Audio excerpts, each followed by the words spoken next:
Hi there, everybody. Brett Davis, Asian Life Magazine, joining you again.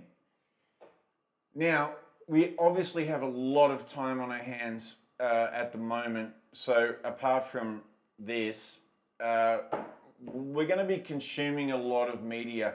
So, today I just wanted to throw out some book, TV show, and movie recommendations that seem somehow appropriate or comforting during this weird ass time that we're all living through at the moment. So let's start with books. I have a Kindle. Kindles are fucking awesome. Okay.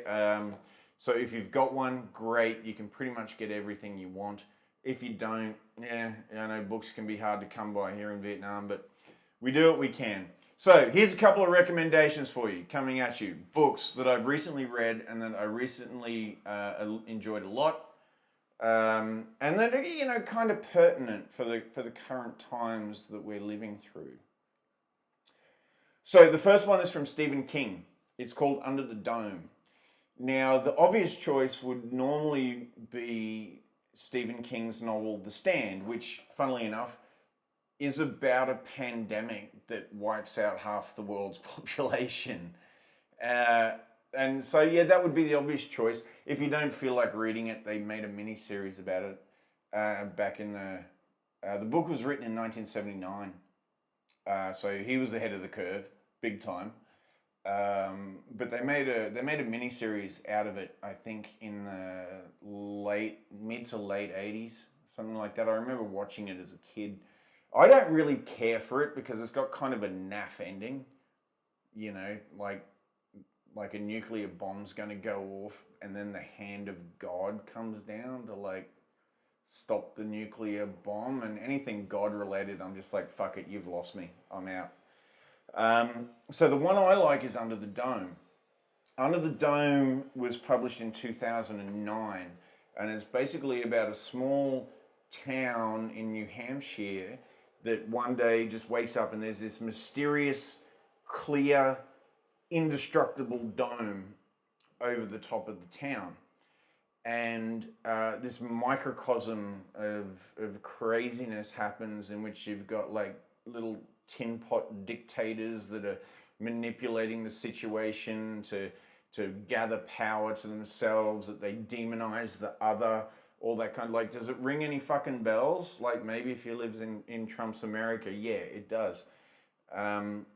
So it's a really, really good book. It's really well written. It's kind of, you get that sense of suffocation that's going on as basically this town runs out of air.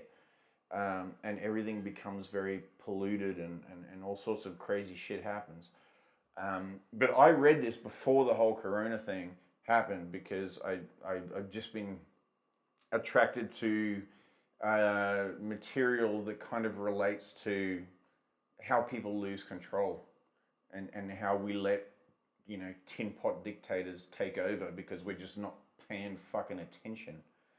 So that's how I read Under the Dome, but I think it's even more pertinent now. So check that one out. Okay, number 2. Everybody knows this because, again, it's a very famous TV show, The Handmaid's Tale, by Canadian author Margaret Atwood. She's a Booker Prize winner. She won the Booker Prize for The Blind Assassin, I believe. The Handmaid's Tale is an older book than you imagine. It was published in 1985. And most people are familiar with the story because of the HBO series. About a sort of a near future reality where once again an authoritarian regime has taken over. Women are, because there's a crisis in reproduction, certain women are forced into these situations, relationships. I don't know if you call it a relationship, but forced into these situations where they're there to breed. Now, the reason I think you should turn to the book is, for starters, it's Margaret fucking Atwood, right? It is heartbreakingly beautiful prose. It's desperate it's tender, it is in parts hopeful. But all in all, it's just gorgeous. It's just beautiful writing. It's beautiful writing. Like apart from the story, and the story is very pertinent to our times, but it's just beautiful writing. And so, you know, there's many reasons why you should visit that book, but by far the least of those is the fact that it is a master of her craft at the peak of her powers. So check out Handmaid's Tale.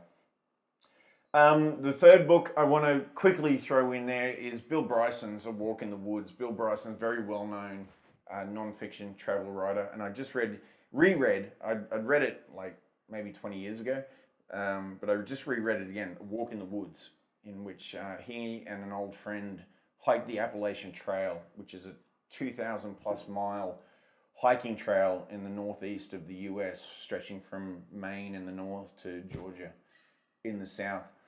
And it was just really cool because it's just two kind of old guys who are just unfit and unprepared, and they take on this massive challenge, and basically they fail.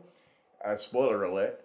But it's the journey that they go on, and as usual, Bryson tells it with such, you know, great heart and great insight into just the human condition of like normal fucking people. Like, we're not particularly special, we're just normal, but we can sometimes do kind of cool shit, you know? So they're my three book recommendations. Oh, there's one other I just got to throw out real quick. Team of Rivals. It's a book that's been published long ago. It got really famous when President Obama was photographed carrying it just after he won the election in 2008. Doris Kearns Goodwin, Harvard historian.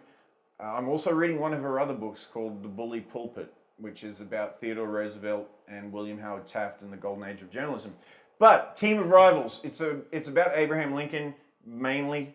It's a biography, but the reason I'm recommending it is because you think about the shit we're dealing with and what we're going through and what leadership looks like.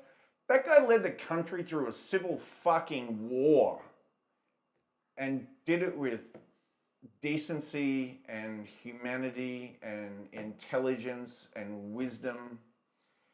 And it's just good to revisit that and know what actual leadership can look like in challenging times, right? We're 1,000,000 fucking light years away from that right now. So Team of Rivals, it's a big book, but I swear to God, it's a page turner still. It's riveting. Okay, there was one chapter that was adapted for the Spielberg movie, Lincoln. Daniel Day-Lewis won the Oscar for Best Actor. So the book is much more expansive, but it's fucking brilliant. I cannot recommend it more highly.